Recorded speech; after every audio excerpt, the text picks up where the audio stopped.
Hey, everybody, this is Amazing Fantasy Football. I am Josh, and that guy over there is. I'm Chris. And Chris, he always is. He's not Christopher tonight. I Excellent. just change it up. I'll Yeah. start going by my middle name. I don't know. No, I That's won't. No, I won't. Enrique, by the way. Yep, definitely Enrique. Well, I mean, you're from Texas. It could be anything. It could be Christopher again, or it could be Enrique, or it could be like Sven. You never know. Sven's good. It's a good name. I had a good friend in grade school named Sven. Good guy. That's right. He's come up before. Yes, his parents were Swedish descent. Anyways, we are here. We are Amazing Fantasy Football, like I said, and Sven Chris, is not here. before we get started, I got a quick bone to pick here. Here we go, And folks. Pull up. I gotta say, okay, so it may not look like it. If you ever meet me, I am a large gentleman, if you will, but I do enjoy riding my bike. I can do a good solid like 15, 20 miles easily. That's fine. These electric bikes, these e-bikes, are really pissing me off. Oh yeah. What? On Yeah. the road? Like they're just cheating. They're cheating. You might as well just be like an electric motorcycle with pedals Like on a it. moped? Yeah, it's more or less a moped. It's What just are you that's talking all about? it The is. things that they stand on and glide on, or are you talking about like? No, that's a scooter. Okay. I'm talking about they have these Or a electric hoverboard. bikes. I don't know. I'm the old guy. I have no idea You what you're gotta talking get about. out more, man. They are all over my area, and like it's just like you So see it's people like a zipping bicycle around with a on motor them. on it? Yeah, it's a That's what a bicycle with an moped electric is. motor on it, but they can go like 40 miles an hour. I'm pretty sure that's what a moped is, man. Maybe that's It's an not a 80s moped term. though. I don't know. That's They're on what the they call- sidewalk. I think we need some regulations on this. Yeah, well, now you're And as ruffling my as a feathers. I didn't know they were on the bicyclist, one sidewalk. who I mean I spent some good money on my bike, and it For doesn't have a sure, motor on yeah. it. The motor to my bike is my legs, and so all these people zipping around not using their legs is kind of just getting in my crawl a little bit. I would rather ride a bike. Riding a bike's fun. Exactly. I love. I mean, I love understand. I'm not biking. riding 10 miles to work. I get it. I'm not casting judgment. I'm Ride out of 10 shape. miles work uphill I'm both just ways. saying, I like riding bikes. I wish mine was in better shape. My kids are getting more active with that. Well, my oldest is anyway. Yeah, I like riding bikes. You know what I was doing probably It's fun. 2 years ago? Maybe 3 before the bad knee. Anyway, I was riding my bike to the park in the sun to go play basketball and for a couple hours. And good shape, you know? It was a good time. Yeah, these e-bikes, they're the bane of our existence, or mine at least. No, you I know can't what the get over bane it, is? man. The bane of your existence is training camp hype. No, I'm just kidding. Yeah, let's that's a bad segue there, but Yeah, a 'cause this different is bane of my legit existence news. segue. But let's move on to some news here. We are here to talk about some football, not some e-bikes. I believe you have some news for us, Chris. I do. First bit of news I have is concerning Deshaun Watson. He had already shown up to camp. I was enlightened of that earlier today. But also he is, more importantly, is actually dressed out in pads and is on the field for the start of Texans With practice. the team. He missed most of last week with an ankle issue. We'll see how much he does today. But he's out there. Ankle issue. Yeah, that ankle issue was kind of let's take a week off and just kind of See if we can I'm trade him. speculating. I'm speculating that they just wanted to shush the press for a minute. He's not out there doing anything. We don't need to talk about him, but also we might be shopping him. Next bit of news is Amari Cooper for the Dallas Cowboys is now off the pup. So we're not going to say that was much ado about nothing, but we're excited that he is, for lack of a better term, full go. Can't say the same for Mr. Rashad Bateman, rookie receiver for the Ravens, will undergo groin surgery. The team announced he'll return some point in September is all we were left with. So my quick question is, so Amari's off the pup. You were the one that was saying that Amari should get drafted over CD. I was saying CD should be drafted over Amari. What say you? You were kind of thinking I was kind of maybe giving it a little should be pushback CD on my now? own take. Yeah, at the end there, at the Are you leaning last back week. to? Are you back on Team Amari now? I will be the first to admit I am not immune to the CD hype. Okay. I'll put it that way first and foremost. It's real close. I am grateful I don't really have to answer till a couple weeks from now, August. For sure. Teasing the ranking show. If I had to answer today, to your point, I'm going CD. Okay. But let's I feel continue. a lot better about Amari's health. You had just mentioned Rashad Bateman, who was maybe going to miss Yep. a couple weeks, and then I think you're going to move on from that. Let's just stop real quick. Rashad Bateman's getting drafted pretty low, if at all. So I mean, it's not. Maybe it pushes up Hollywood a little bit more. Rookie and a run heavy offense. If Hollywood can get out, if he's healthy, Maybe. I think the main answer there, Josh, is Mr. The tight end, Mark Andrews. I can There you remember the go. guy's name. I was waiting for you to get to it. Mandrews, the nickname, Chris.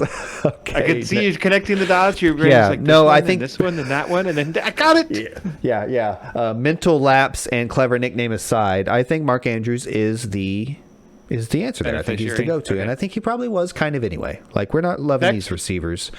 We got Curtis Samuel. He's still battling a groin injury that popped up in OTAs back in late May. He was also popped up on the COVID list recently, so I'm a little Something to concerned. keep an eye on. Yeah. I'm not aware of a receiver willing to overtake him. Right Diami away, Brown. He's been really the rookie out of I can't remember. a little Was it camp hype. USC? UNC? No, That North sounds Carolina. My bad. I think you I'm got him almost confused positive with the North other Carolina. guy, the Detroit. But yeah, Diami Brown has apparently had a really good rookie camp, and he's been making some waves according to press and everything. Fluff and all that. beat writers, right? but- Right. Mm-hmm. Like Curtis Samuel getting injured. It just gives Diami Brown more of Samuel a was chance to obviously shine and to brought really in. establish himself as the number 3 in that offense. And Samuel was Potentially, maybe the obviously number brought in 2. for a reason. If he's not there in the first couple weeks, hey man, that means something to somebody. Let's keep moving. Keep moving. More significant name, but the news becomes less significant as it unfolds. Wide receiver Justin Jefferson for the Vikings, AC joint sprain, in good spirits and taking some half-speed reps in individual drills today. Probably going to play it if there were a regular season, blah, blah, blah, blah, blah, blah. Tom Pelissaro gave us that bit of news. Next on the docket, we've got Elijah Moore. This concerns me because I've got one toe on this Elijah Moore hype train. I'm not going to lie to you. Elijah Moore being evaluated for a quad injury, expected to get an MRI today. I don't have an update on that MRI, folks. Last bit Elijah of news Moore here. has been having another rookie having a really great camp. Maybe I glossed over that hype a bit. We teased a little bit of excitement about the QB coming in back in July when we were doing more off-season stuff, more dynasty stuff. But yeah, man, Elijah Moore's going to get a lot of hype here in August also. Last bit of news: Deonta Foreman. I'm sorry. Oh, he got signed for the Falcons, right? Yeah. Yep. Arthur Smith is the offensive coordinator from Tennessee. He's now the HC. He's the head coach, I believe, in Atlanta. So that's just an important thing to mention, given that Mike Davis isn't necessarily a bell cow per se, but he does have a stranglehold on that number one job. Arthur Smith from Tennessee tended to be a little run heavy, obviously, and not that I needed to remind you folks of that. The last thing I wanted to mention about Deonta Foreman, he's an Achilles guy. So, hey, just from an injury perspective, worth keeping an eye on, see if he can produce anything maybe in the preseason. That's all I his got for Achilles news, injury folks. was quite a while ago, too. Oh, for sure. And also, yeah. what I wanted to say, too, is that from what I remember, Mike Davis was really struggling in short yardage situations when he was filling in for Very good CMC point. last year in Carolina.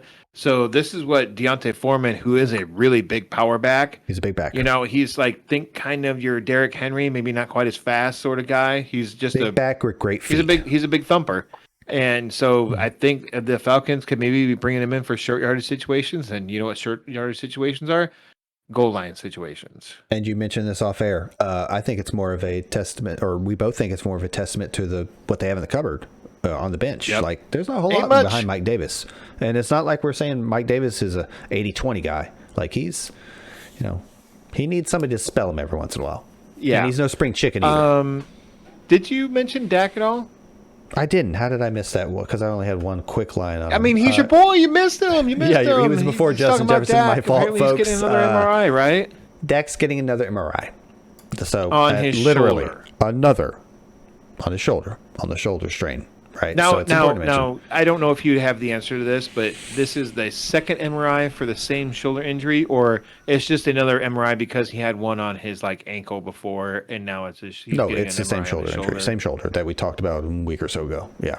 So That could- important to keep an eye on. I think similar story that we've gotten from a lot of these little. Is it his throwing shoulder? They don't have to be 100% honest with their injury news in training camp. Yes, and they do. whatnot. I want to know. They have to But be no, I completely mean, honest for like- my sake and yours as well. The rules No one that they else, have in just the, us. the rules that they have in the regular season are different than the rules. Like the Patriots are notorious for always listing folks on injury report or being falsified, and with that stuff pushing the envelope. The rules are more strict in the regular season, so remember that with your injury reports. However, I'm a Cowboys fan. I want to know. I don't know. Watch Hard Knocks. You're a Cowboys fan? Oh my! I never would have known. I got the blue. Did I even? I meant to wear my Dak shirt. Yeah, we'll get around to that. Anyways, okay, so that we're here to talk about some tips and tricks. That was our news. I don't really have much else to say. I mean, if Elijah Moore were to miss maybe a week or so, I mean that really helps. Like a Jamison Crowder. I've been hearing some less than favorable things about Denzel Mims, but we'll see. It could just be training camp, Well, garbage. I've been hearing it's Crowder in the slot where he is best utilized, and Moore is playing more on the outside than you might be led to believe, given what he did in college and whatnot. And you might be more led to believe about Moore. I mean, if you want a more Elijah Moore hype, I've got more. I mean, think about who he played with, folks. Think about who he played with. What college he played for. Justin Jefferson. Flat out said he was. Wait. Let me guess. Let me get it. The University of Miami, Ohio. Incorrect. LSU.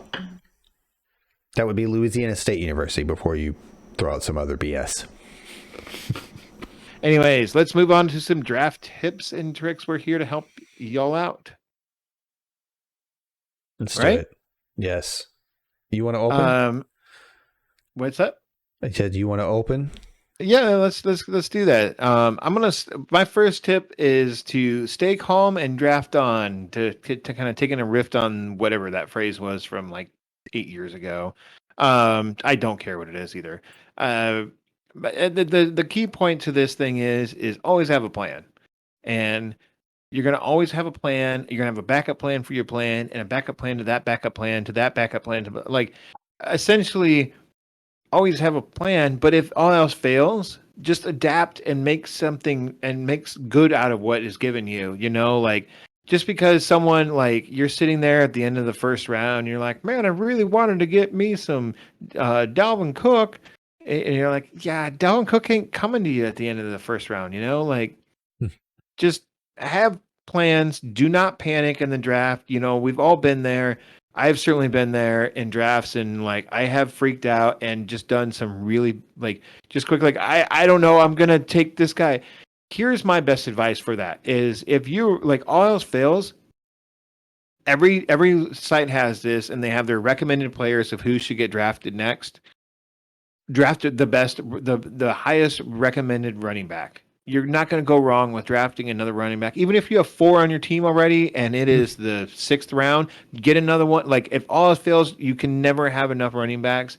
And worst case scenario, running backs are the only position that have any sort of trade value from kind of top to middle. Mhm. Every other They're position very other than useful. running back, it is you're only trading your top tier guys at that position, and that's it. Right? Couldn't agree more. Gotta have a plan, but don't not be willing. Don't be fluid. Don't not be willing to bend. Yeah. And part of that too is that like, you have to have a plan, but at the same time, and I know this is something that you wanted to bring up too, is that you kind Mhm. of have to read the room, right? For Right? sure. For sure. Absolutely. If if you're sitting at there in the eighth pick of the first round and there's 7 running backs that have gone in front of you, it might be time to take your best wide receiver, whether it's Tyreek Hill or Devontae Adams, or if you want to say it's Justin Jefferson or Stephon Diggs, fine, whatever. Maybe Yeah, not the with that order isn't injury. necessarily important as much as it is hone in on where you've got said guy and be willing to come off that if the, as you said, the room is tipping too hard one way or the other. And that said too, and this is kind of the more important part of Or zigging. of reading the room. I think is that we always say wait on quarterback, and we'll get to that in a second. Mhm. But if every team has started, like if you're in a 12-team league, and at some point 9 out of those 12 teams have a backup quarterback, it's time for you to start thinking of taking a backup It might quarterback be as well. time to come off your stance. Exactly. Couldn't have said it Because better now myself. you're going to be left with the doldrums of like the scraping the bottom of the barrel of quarterback when it comes to bye week, or if your first quarterback like got injured or it doesn't pan out or whatever, Mhm. like there are leagues out there where every team, even though it's a single quarterback league, every team takes a backup quarterback because that's just how they are, and that's how Mhm. the league has been That's for how they've been years for or 3 whatever. years or 4 years or 7 years. Yeah, it does happen in home Exactly. leagues. Home leagues That's sometimes that have is a a different set of rules. Well, it's not And even a we rule. It's just how they draft, right. Hmm. Not rule. Yeah, that's a bad So, way to put it. what else you got to say? To kind of expound upon that, taking that same, where is my mouse? Stay calm, draft on, have a plan. Don't go in there just willy nilly. As you know, anytime you can pull out the phrase willy nilly, do it. Yep. I like to, follow some great advice I was given a few years back. Use tier-based drafting. Tier-based drafting is my form of staying calm and drafting on. I find it's imperative, especially in the beginning of the draft when we're splitting these hairs, if you will, when we're looking at these, these exciting players, these running backs, these receivers that are putting up all these numbers, and we're like, I got to get my piece of it, but don't panic. Tier-based drafting and essentially is drafting, grouping similar players together, not based on play style or player type per se, but based on fantasy outcome or projections or some other research or basically your opinion. For example, if you truly believe Zeke and Austin Eckler finish within, say, 10 fantasy points of each other, you group them in the same tier. Now, let's say you feel similar about Aaron Jones and Nick Chubb also. Now you've got 4 guys in the same tier. Let's say this is your second running back tier behind CMC and Dalvin Cook. You're picking towards the end of the first, let's say 9th, and for whatever reason, a few of these guys fall. Eckler and Jones fall. However, so does one of your wide receivers and your top wide receiver tier, let's say Diggs or DK Metcalf. Doesn't matter, really. Can I interject with a question? Absolutely. Can players of different positions still be within a tier? Absolutely. So Okay. I think one's normal logic would go, well, a tier 1 wide receiver is the same as a tier 1 running back. In a manner of speaking, that's true, but I think to the point of being water and being able to move, being fluid and being adaptive in your draft strategy, it's important to remember, in particular at the beginning of the draft, I think I lean running back. So I think in that respect, a tier 1 running back is absolutely more valuable than a tier 1 wide receiver. However, if you're talking a tier 1 wide receiver versus a tier 2 running back, like in this example, I think you take the wide receiver there. Exactly. I think you take the wide receiver there. And maybe you throw Travis Kelce in there too, because he's got. Yeah, I purposely chose not to muddy the waters, but that's a very good point to mention Kelce at this point in the conversation. Absolutely. Especially in that 5, 6, 7 range in that first round. But again, tiers, Kelce, at least in my rankings, if I recall, I don't have it pulled up right now, but he's in his tier of his own. And I think that's important to mention. At tight end. Yeah, at tight end, exactly.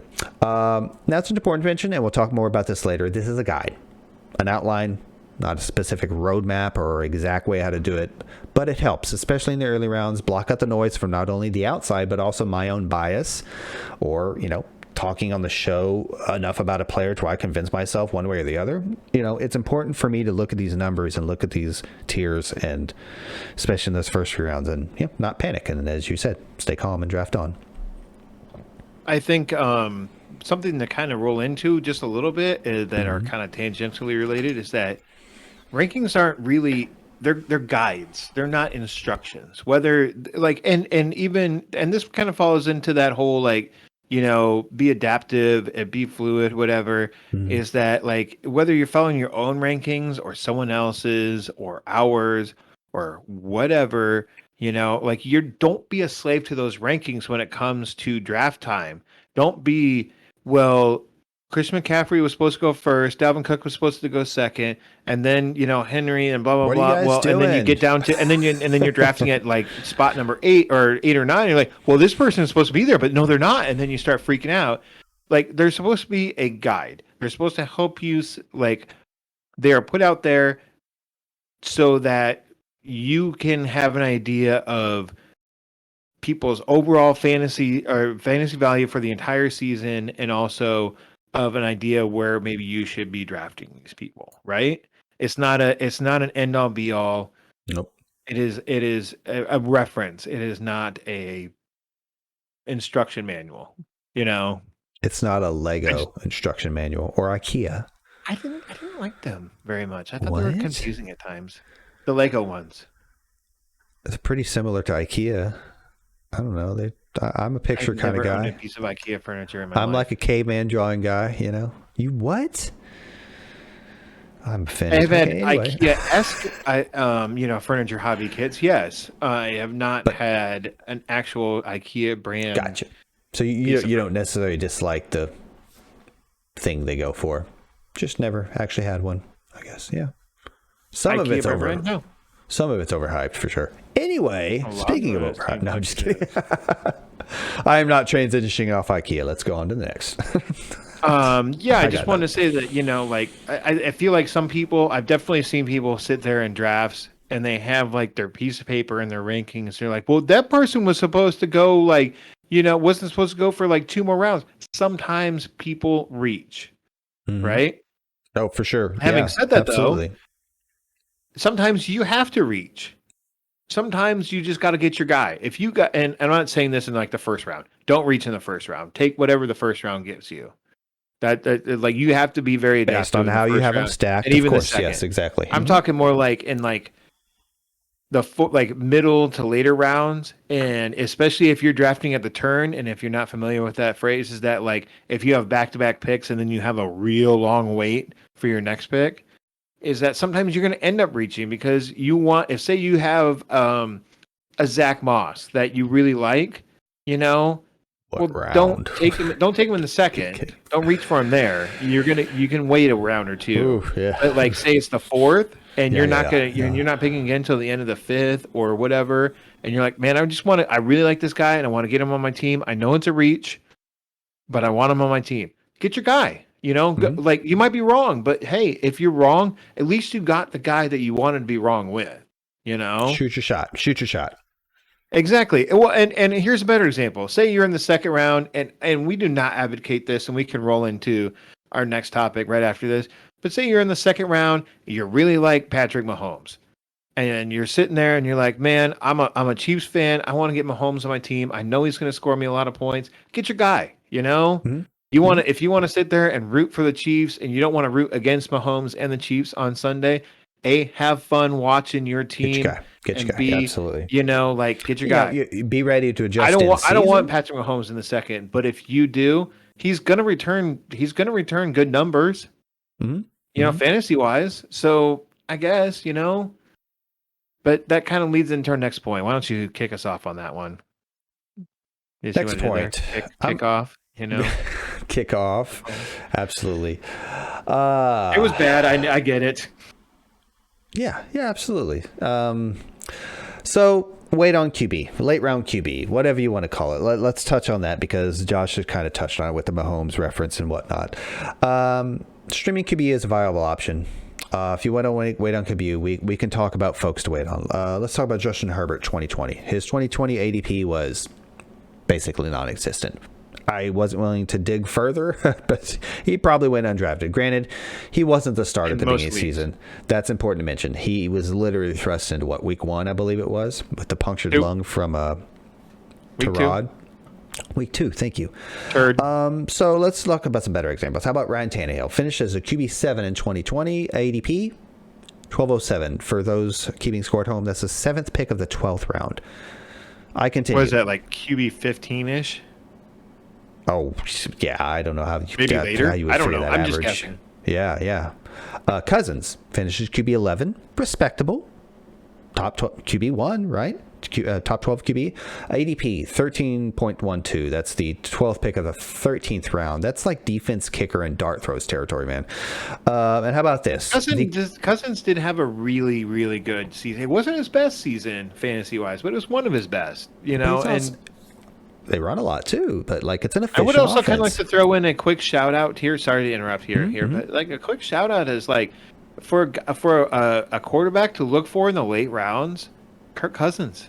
They have some offensive line problems right now. The Vikings do, but like Kirk Cousins is the new Matt Ryan. Come on, let's get on board here. Right? Matt Ryan's better. But yeah, I get what you're. That's a good discussion, maybe for another day. How about this last guy? The example I've got: the QB1 of 2020, Josh Allen. You want to take a guess what his ADP was, Josh? Wasn't it like the 8th round? Bravo, 803, the 3rd pick of the 8th round. This brain is getting better. Like I thought your memory's supposed to get worse with age, and I'm honestly impressed with that. I mean, it's not like freaking Nostradamus or anything, but that was impressive, especially on the spot. There's a tie-in here for something I want to go into later, but I'm going to let you expound upon this. I believe you want to. This is a guy with legs. That's important to mention. Josh Allen can run. Did you want to expound upon waiting on QB, late round QB, etc.? Yeah, I think that like the two of us we're definitely ahead of this whole professionals, guys who get paid to do this sort of fantasy football analysis that like kind of mantra of waiting on QBs, and like there's a lot of quarterbacks out there that you can stream, and it's like some of them might not even be names that even you or I are thinking of right now. Like I'm looking at you, Tyler Henneke. Like you could just be a streamer, for the Washington football team at some point. Like even if it's during bye weeks, Mm-hmm.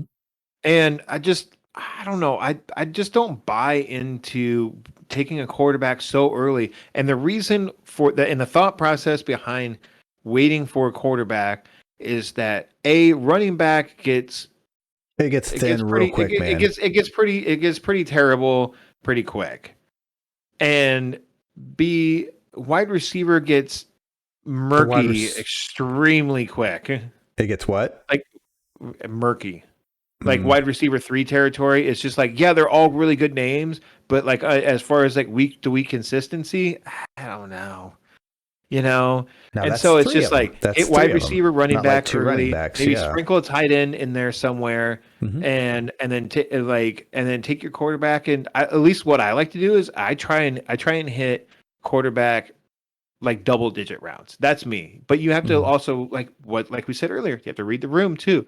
If it gets to a certain point in your draft, and you are looking at, man, like it's like seventh, 8th round, and you're looking at guys that are like on the suggested players to take and everything, and you're just like, man, I don't know about any of these guys. I don't know if I want to take any of these guys right now. I think I could get value at but QB. you have for sure. But say you have like a Justin Herbert just sitting there, you'd be like, I mean, that's good. Like you filled out, in theory filled out your running back and wide receiver starting lineup, and then also gotten a little depth too by that point.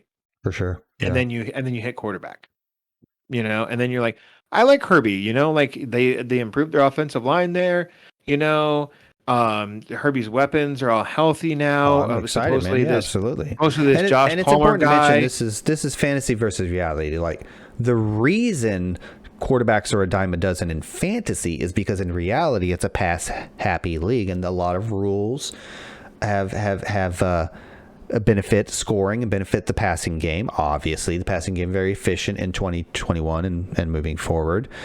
So yeah, you just have to remember that distinction. Yes, you want to fall in love with that name. You want to fall in love with the Dak Prescotts and the Tom Brady's and the Peyton Mannings of old. But it's just, you can get value. I was guilty.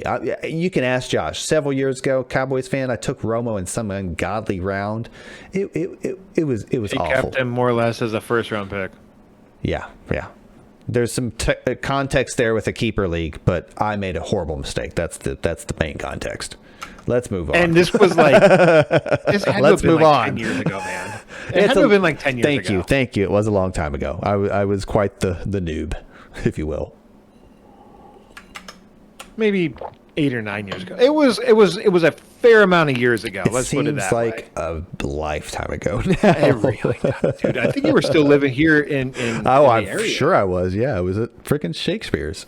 I remember you you're like, I'm gonna keep Romo. Like quarterbacks score a lot of points. I was like, really? And you're like, yep. I'm like, okay. Yep. Pencil him in Again, for hey, to keeping your Romo. point, And then next to it I wrote, You're a bit ahead of the Yeah. curve. To your point, you said we, but to your point, you were a bit ahead of the curve there, and I was not many moons ago. you know what? I honestly, you know what got Okay. me onto that is because I don't remember what year it was. This is back when Jay Cutler still played for the Broncos. It's that long ago. Because anywhere he goes, he's got volume.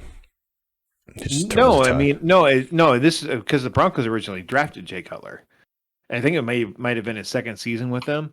But like, I drafted a quarterback. I don't even remember who I drafted. It's really not important. But then after week 1, I picked up Jay Cutler and I more or less rode him the entire season. And I don't think I got a championship that year, but I think I did really, really well. Nice year. And I But think what I you're barely saying missed is the playoffs. something showed you that year that you're like, oh, I can.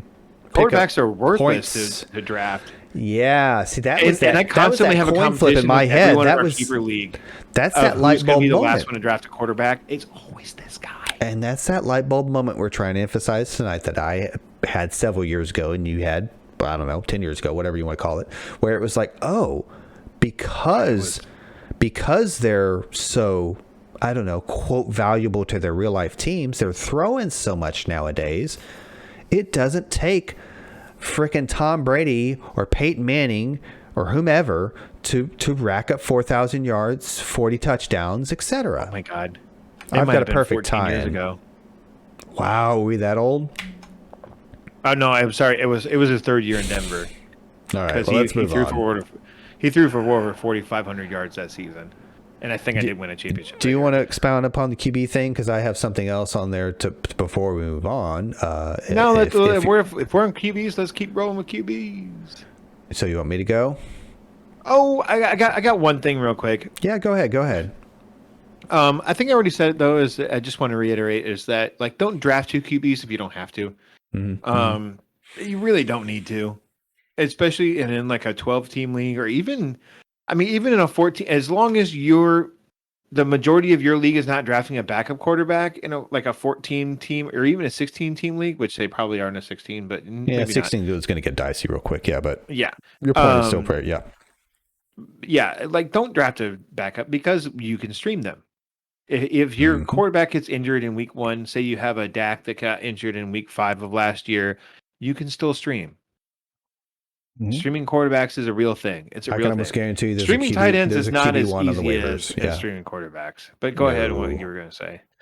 To the point of, this really kind of ties into a lot of it. Fine value, but more importantly, weight on QB. Is it a pretzel? No, it doesn't tie in that When's way. the last time you had a But, good pretzel? the name of the strategy is Konami even Code answer. Quarterbacks. Draft a guy with legs, basically, is what that comes down to. If folks don't pay attention to fantasy scoring, and in fact, I probably should have typed this down. I'm going to go off the top of my head here, but generally in fantasy leagues, you're going to get either 4 or 6 points for every passing touchdown that a quarterback throws. But you know what you get for every rushing touchdown? You get 6. Therefore, if you're Should in a be league 4. what's that? Should be 4. We're not going down that rabbit hole. We're talking about the way it Okay. is right now. And furthermore, how about yards? You get 1 point for every 25 passing yards, I believe it is. You In know what typical you, leagues, yeah. in typical Yahoo, ESPN, etc. leagues. You know what you get Most for leagues are like rushing? that. You get 1 point every 10 rushing yards. Do the math, folks. Yeah, the That system's adds up broken quicker. and no one wants to fix it. I don't think it's too far in the future, meaning a couple years. But I don't hate what you're talking about, because what we're doing is emphasizing. Well, I mean, there's a reason it's called the Konami code, folks. If y'all, if you young folks don't remember, what is it, Josh? Up, down, left, I right. have no idea. I'm not that old. BA, select, start, and you get like 99 lives in Contra. That's He's the already Konami butchered code. it, but yeah, Konami, that's- did I butcher it? Sorry. But the thing is, it kind of is a cheat code. That's the whole point. To give you some context here. Tom Brady, the GOAT, Tampa Bay, Super Bowl champion, Super Bowl MVP, etc. He passed the team, which was him all year, passed the third most at 62.9% pass run ratio. Third most in the league, folks. He threw 40 touchdowns. Josh, do you care to guess where he finished in fantasy points per game in 2020? Number 0 in my heart. Nope. Give it a guess. I think he was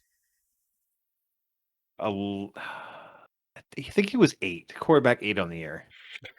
I think it was 8 total points. He was QB 10 in fantasy points per game. Okay. So you think 40 touchdowns and throwing that much, he'd be top 5 or something. Value can be found all over the later rounds at quarterback. We've made that point earlier tonight. Mahomes' first year as a starter. Remember that. He was drafted later. Lamar, the list goes on. Don't be afraid to draft a young quarterback that can run if you're getting value there. And also, like Josh mentioned a moment ago, don't be afraid to maybe take a second quarterback. Maybe take a kind of polar opposite quarterback. Whoa. Like take a Matt Ryan and a Trey Lance this year or something along those lines. And That take is that up. the exact that opposite of what I upside. said. What's that? I said don't take 2 quarterbacks unless you have to. Oh, my mistake. When I take a quarterback very, very late and I'm almost resolved to the streaming prospect, I might take 2. Maybe I should have put it that way. You know what I like to do with that? I like to do the same thing with tight end, because usually if I'm For sure, and this has for sure. this has actually been a more recent strategy of mine. Although I kind of adapted it, I don't remember, 8 years ago, when it was like when Gronk broke. It was like Jimmy Graham and Gronk both broke out in the same season. Exact same season. God. You know who drafted both of them? This guy. You know who couldn't start both of them at the same time? This guy. You know what happened the very next season? ESPN made it eligible for you to start the tight end in the flex position. So therefore, the tight end should never ever, because I'm very bitter about this, a tight end should never be in the flex position whatsoever. Never ever, I'm a as long as troll. this guy is the I can't do QB it of right. that, or the commissioner of that troll. league. I'm sorry.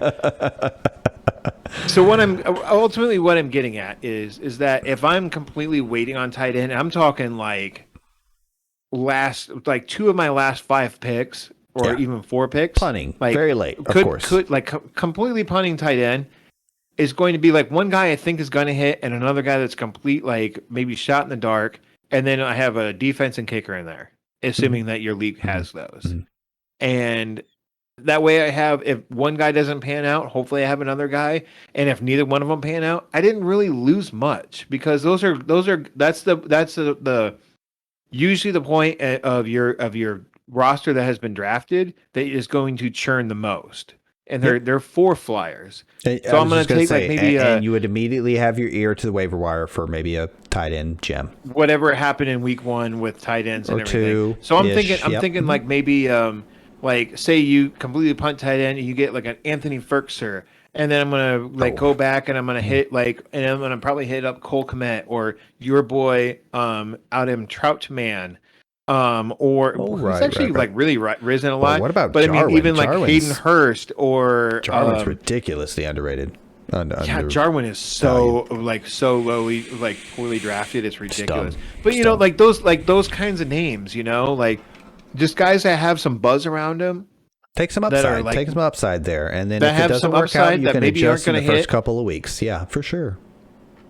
Usually, if I'm going that late in neither tight end hits, I'm going to at least hold on to one of them for week 2 and drop the other one for that week's hot waiver wire pickup.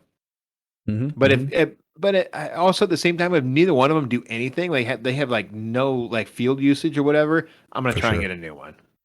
And like we said earlier, streaming tight end is much harder than streaming quarterback because tight end defenses can be really hard to gauge of whether a defense is good or bad about tight end. It's not like the Cardinals, like it seems to fluctuate 3 or 4 years ago, where it was like start that tight end against the Cardinals. I mean, you were looking like 3 or 4 weeks out of that's how bad their tight end defense was, because you were guaranteed. But I feel like it was only for that tight end on that week. It was like for that one season, though. I think to your point, it was only that season, fluctuates yes, but still quite a bit from year to year. Yeah, tight end is unpredictable from both sides of the equation, I think is what you're saying. Yeah, and defenses are too. Like that I think that kind of rolls into our next point is that like defenses and kickers. I am personally a guy who will draft a kicker above before most people. I'm not one of those yahoos that not the website, but person Yahoo. I'm one of those yahoos that takes a kicker in like the 12th round, but I do prioritize kicker over defense, assuming that your league still does that, because I would much rather have a better kicker. Yeah, kickers are out there, but I've found that like the kicking like place kickers are really kind of going downhill as far as talent wise, and defenses are such a crapshoot from year to year. I mean, you could have, just because say. I'm throwing a name out there, and it wasn't the Giants last year, but the New York Giants was like hypothetically was the best scoring fantasy defense last year. That doesn't mean they're going to be this year, and they're going to be overdrafted. I see what you're saying. Yeah, like the worst, but the worst fantasy scoring defense from last year could easily be like a streaming defense on a week to week basis, at least. Like it's just defenses are so hit or miss from year to year that is my very last or my second to last pick of every draft. You'd rather take a good kicker. You'd rather take a top 5 kicker, especially if you can work out like a guy who could potentially score me 10 to 12 points every week. Yeah, especially if you can work out if you're at the end or beginning, depending on the number of rounds that you draft, snake draft, and if you're at the end or beginning, that depends on math, etc. Is you could be at the beginning of said round and get your what used to be Gostkowski or give me another Dustin one. Tucker. Thank you. I love Tucker, man. Yeah, and actually, I think that you're right. That tends to have made a bigger difference on my roster than getting that defense, because that defense is so unpredictable. However, they're both. It depends. I feel like I will not drop a top 5 defense though to pick up a bye week fill-in, etc. But I will probably drop a top 5 kicker. I've held on some kickers that were really good. I know, but God bless it. Okay, it's a little. I'm a little iffy at the end of that draft there, but I get where you're going. I do kind of subscribe to that too. What else you got here? Who's up? I think I'm up. I think I got some handcuffs is what I've got. So it's a term we all should know in fantasy. Let's get down to the nitty-gritty here. Generally, in my opinion, I think our opinion, there's only a handful of handcuffs that are must-haves or even, quite honestly, worth drafting because their role is more or less known or defined. And most often that has to do with them either being in a great offense or having proved it in the past. But for the most part, this is only a running back thing for those of you who don't know. That's really what we're talking about with handcuffs. You don't really handcuff receivers and quarterbacks and tight ends, etc. I have to be more or less assured that they will get a decent share of the RB1's workload, if he's out, but also ideally provide a value of their own as a flex option or a bye week fill-in option throughout the season, or maybe even a valuable trade piece down the road, although we'll get into draft strategy and trading here in a little bit. I'm just saying is you do have some options if you can grab one of these, like I said, handful of handcuff guys. The names I have this year, go ahead. Nope. I was just going to ask. Keep going. So the names I have this year are Tony Pollard, Kareem Hunt, Jamal Williams tends to be one. I think that's a little less unproven a little less proven. Those last two you just named are not handcuffs. They have standalone value. I guess with what I said with my previous Yes, they statement do. is They do. I'm not disagreeing with you. What I'm saying is that depends on your definition of a handcuff. And as I said in my previous statement, I want these guys, I want these handful of guys, these quote handcuffs of mine to have also standalone value. Or I said Andor, my apologies. Alexander Madison, Latavius Murray, and I put Rashad Penny as a question mark. He's getting some buzz lately. I don't believe Chris Carson's bastion of health. I did put a question mark there. I'm not convinced he is one, but I would definitely subscribe to those. Pollard, Hunt, Jamal Williams, Alexander Madison, and Latavius. I mean, that's literally 5. It's not even half a dozen folks. So I don't view Williams and Hunt. That would be Jamal Williams and Kareem Hunt as handcuffs because they really have their own standalone value, and especially Kareem Hunt because he's going in the top 24 as running back. So like that's not a handcuff at all. That is a guy that has his own standalone value. I think it depends on your definition of handcuff, and I think it's an and thing because I think they're also a handcuff.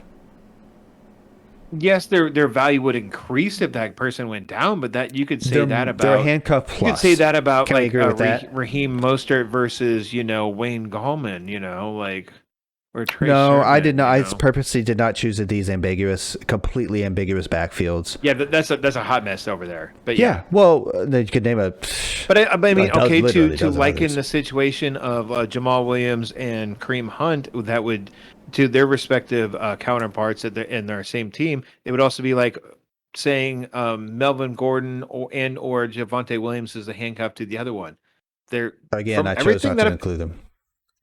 But from everything I've heard about these two teams that you mentioned with the Lions running backs and oh boy, I just had a giant Cowboys, brain fart there. Browns. Nope, not Cowboys.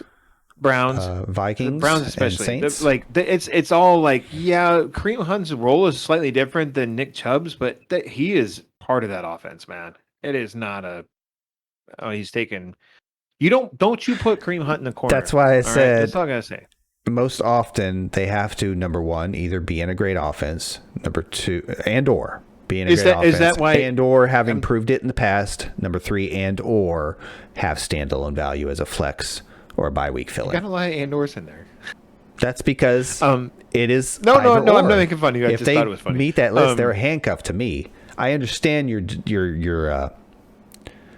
definition there, and I kind of actually agree with you. But that was the name of the segment, so I'm like, I'm subscribing to handcuffs because they're also very good handcuffs in addition to having standalone value. I think that's a handcuff then. But quick question then. Why not include Melvin Gordon and Javonte Williams? Because at this point, I think it's too ambiguous. I guess each guy has. No, that's good. That's good. Let's keep moving. To your previous point, each guy has standalone value, therefore they're not handcuffs. But again, that's muddying the waters. I think it's just you can't talk about Pollard and Hunt and Alexander Madison without talking about handcuffs. Like I think that's the way the fantasy community is going to refer to it. So, but again, your point is very valid in terms of they do have standalone value, so are they actually handcuffed? I don't know. That's a good argument. That's all I had. But otherwise, generally, I'd rather take a stab at a guy who could hit that isn't necessarily a handcuff. You know what I mean? Like take somebody else's handcuff. Take a dart throw. Take a rookie. Take one of these guys that may or may not, that might have a lot of upside. May or may not hit. I get it. That was last. Except for those 5 or 6 guys, it seems to be every year has value. And hey, I tell you what about Pollard. He didn't have standalone value the year before last. Not at all. His usage has increased. I chose not to include him into that Williams and Hunt category because previously he did. I don't know. This last year he did. Now he had a whole game without Zeke, if memory serves, but he also had a couple big games. Let's move on. I think it's your turn. You're up. Thank you for. I would like to before we move on. I would like to thank you for elaborating on your Melvin Gordon and Javonte Williams kind of situation there. Hey man, great tease for the ranking show coming up. Can you help me out here? I hope that you're gonna play along with this. Play along with me on this. So I'm gonna go with mock. Yeah. Ing. Yeah.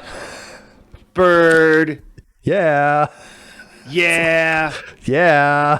That's all I got. man, I don't know any other words. I hope the chorus is over with. That's from Dumb and Dumber. If none of you know that, but so like I wanted to start out with do Cinematic a mock draft treasure. or two. At least like try and find a mock draft that Do a has dozen, very man. similar Mock drafts are scoring fun. and everything to your league, and do at least one mock draft before you do your real draft, just to kind of see where guys are going in ADP, kind of what the rank order is.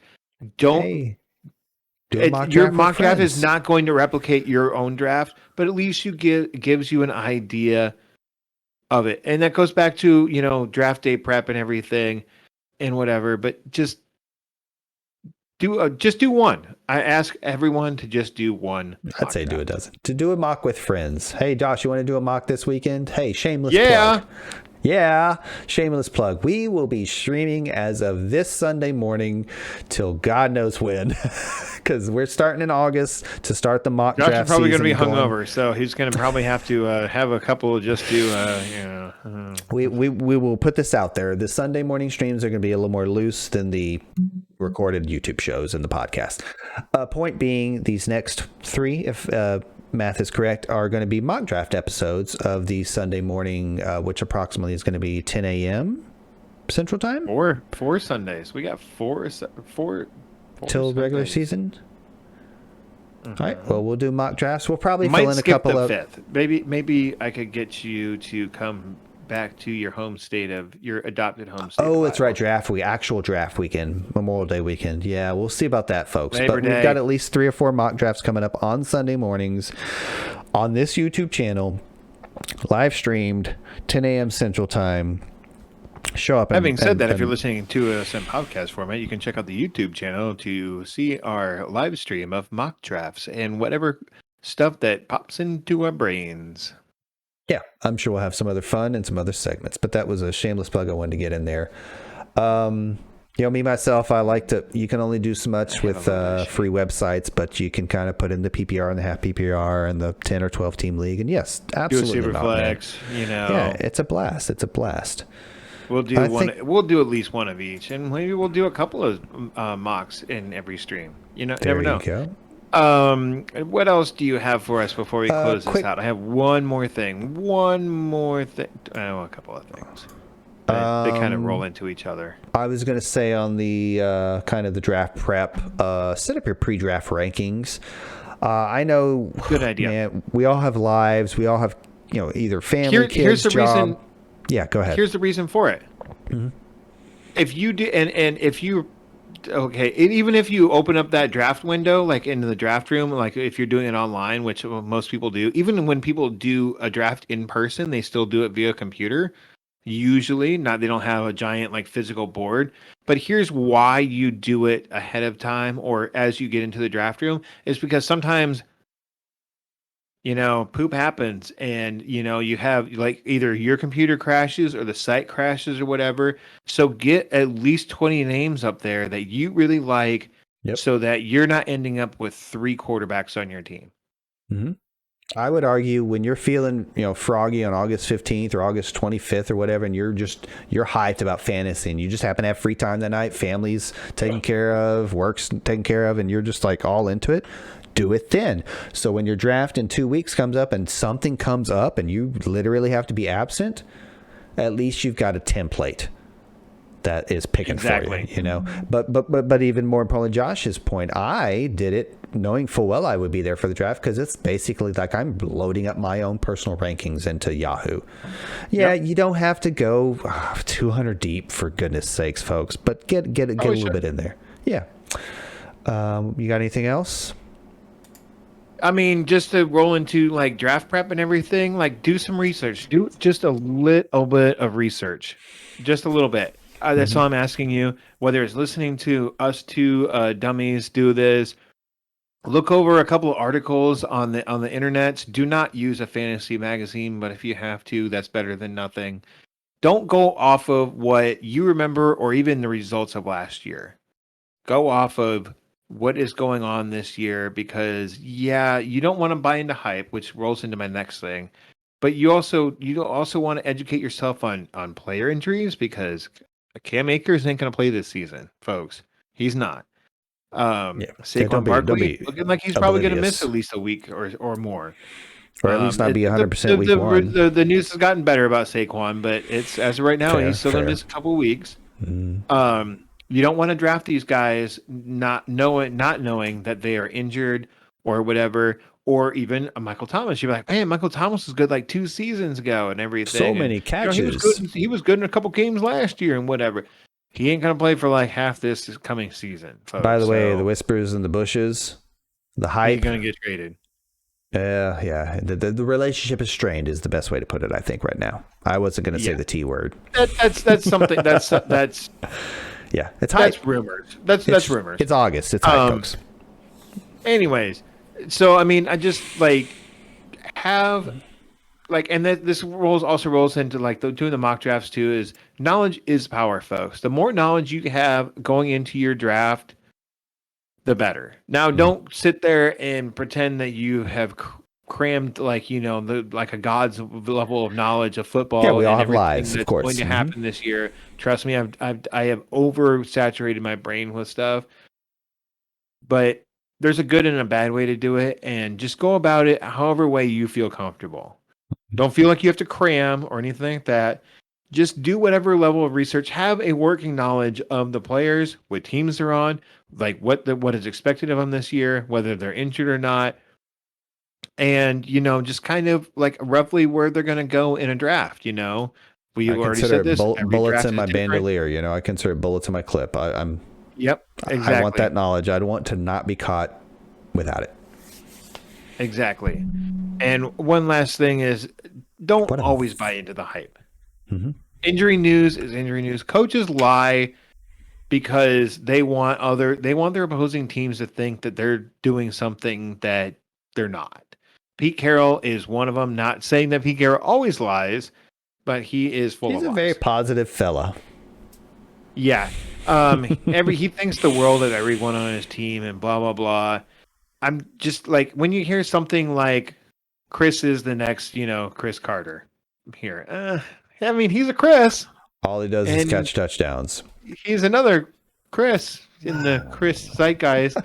But yeah, I mean, and here's the thing too, is if you're hearing from coaches that this guy like player X has been really good in camp and he's looking like he could be a wide receiver 1, but yet he's played in the league for 4 or 5 seasons, he's probably not going to be a wide receiver 1, folks. Like just stuff like that. Like look into it a little bit. Don't just read article headlines. Like click on that link every once in a while and just kind of read the full article and actually kind of do a little bit of research into a player too. Like, well, I heard that Kendrick Bourne's doing really good. Yeah, he's in his 5th season, hasn't done much of anything. Let's not get overhyped for Kendrick Bourne here. That sort of thing. That sort of thing, for sure. Yeah. Do just a little bit of research. That's all. Going into a draft, yeah, there is some luck to fantasy football and how the waiver wire, how you get your waiver wires and everything like that, and your free agency guys and whatnot. That is crucial, but at the same time, I mean, surely I'm hoping that you're playing fantasy football and I'm hoping that you like us enough or like fantasy football enough to listen to us and everything like that. Do a little research. That's all we ask. Mm-hmm. And, we're a source of research. Pick a show you like and listen, and hopefully you like us, Yeah. And like, share, and subscribe too. I like, share, and subscribe, man. Football season's almost here. We've got a lot of hype going on this show. Last thing I wanted to mention, 2 words about Don't Buy the Hype. Ameer Abdullah. Yeah. Yep. Pretty sure I drafted that guy in like the 4th round, dude. 4th round. Pretty sure I drafted Ameer Abdullah in the 4th round that year. Maybe 5th. To give myself a little credit. I think it was 4th. Like no, I'm pretty sure it was 4th. I'm thinking 3rd. We're still on Yahoo. Look it up. Pretty sure it was 4th. I'm sticking to my guns, which is completely embarrassing. Just a little less embarrassing than the 3rd. Dude, I've been there before, man. We all have been. We all have been there. I have bought into so much hype, and this is why, and this is just a good fantasy strategy in general. Is that even like in season too? Is that when it's like, such and such player is don't freak out. Yeah. Wait I think until something definitive comes out about that player, and then now what I've learned on the flip side is don't not react. Don't be overreactionary, but don't not react when your opinion needs to change. Don't be stubborn. You know what I mean? When the numbers or been there too. Exactly. All of us have been. Christian When the numbers McCaffrey. or the results present itself before your very eyes, make a move. If it's not too late. Or you're buying low or something, or buying high, should I say. Last thing we got is Oh, we got one more? I thought we were tapped out. Yeah, real quick. We had a couple listener questions, remember? Oh, right. Yeah, I forgot to mention. I mean, I Better, did mention, but here we better go. call them out. All right, Shauner in Discord. Shameless plug. Join our Discord, linked below. We're talking fantasy. We're talking other things. Let's go. Let's build a community, folks, because we are hyped about this season. Shauner asks, And we both love Shauner too. Yeah, for sure. Is there anyone in our Discord that you don't love? I mean, there's got some good buddies there, man. Yeah, I was thinking about that. I'm like, I think I love everyone, but Shauner, he takes great Instagram pictures of definitely his PC part of the builds. group. There you go. Exactly, he is. Right now, I'm like, Shauner asks, in a single anyone 10-person out. league, what round should I be looking to draft a top 5 quarterback? Okay, so I immediately thought two things, two ways to look at this question. Number one, as we I thought discussed, 3 things, but go ahead. number one, as we discussed earlier tonight, don't. We see the value waiting on quarterback. But number two, I could read into literally what he said.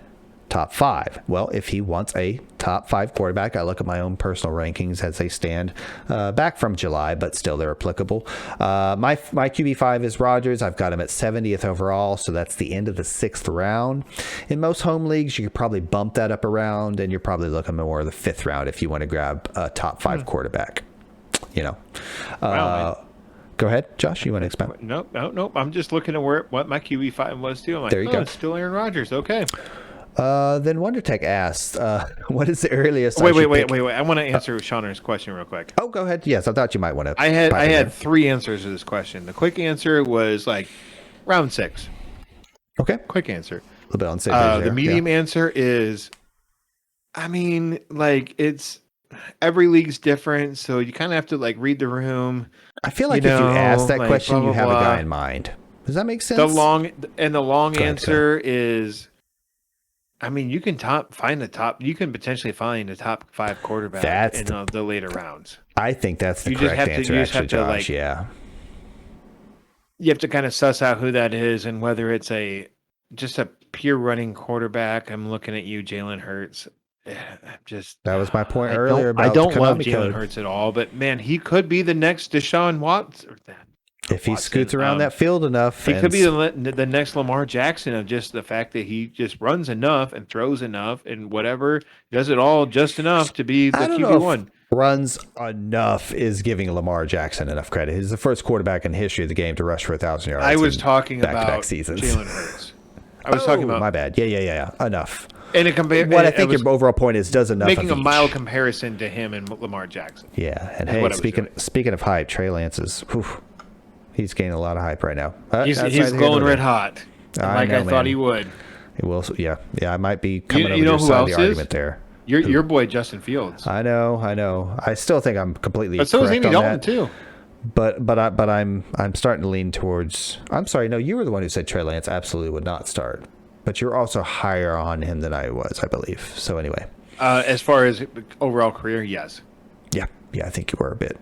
Anyways, where were we? but yeah, WonderTech from Discord asks, "What is the earliest I should pick up any Cowboys player?" Crying laugh emoji.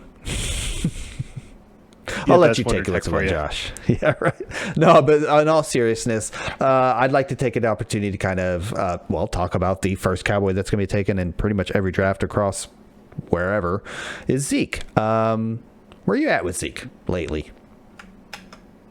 In that, let me just bounce my rankings real quick because I don't want to say something and then take it back. For sure. I have did the same thing Zeke earlier. at RB6. Mm-hmm. So mid first round ish. I'm actually at RB7 here, and I think the way I'm going to answer this question is kind of like attrition. meaning I think I'm moving other guys, and that by default Zeke moves up. I'm also hearing very good things about Zeke. So I think I'm going to leave Dalvin Cook and CMC in a tier on their own. I think I want to lower Kamara and Barkley, raise Chubb and Zeke. So to answer the question, let me read it again. Literally, what is the earliest? Well, the first round is the question, I guess, is the answer. And see, I thought about that, and I was just like, I completely forgot about Zeke because I was at work today when he right. jokingly proposed it.